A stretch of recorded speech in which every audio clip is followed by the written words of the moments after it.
Go off-grid allows you to simulate a power outage by disconnecting Powerwall from the utility grid.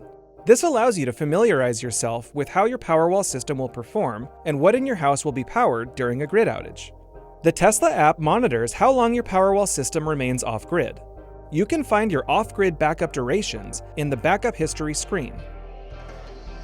To help ensure stable system operation and reliable power for your home, you'll need to pair Powerwall with each phone that will operate Go Off-Grid.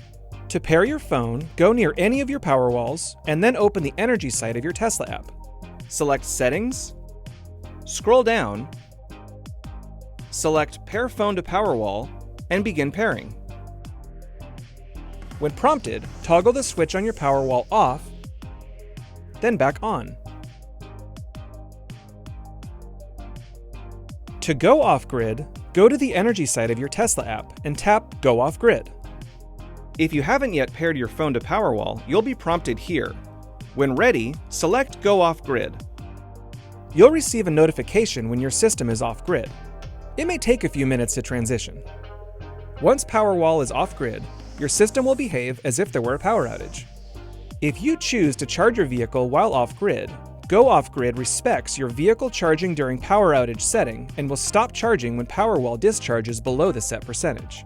When your Powerwall is fully charged while using Go Off-Grid, excess solar production will have nowhere to go, so Powerwall will signal your solar inverter to turn off. To maximize solar production, use the Tesla app to reconnect to the grid before Powerwall is fully charged. Your Powerwall system will automatically reconnect to the grid when it's too low on backup energy, or if Powerwall is unable to provide enough power to support the devices or appliances in use in your home. To manually reconnect to the grid via the Tesla app, simply select Reconnect to Grid. You can review details of the event in the backup history screen.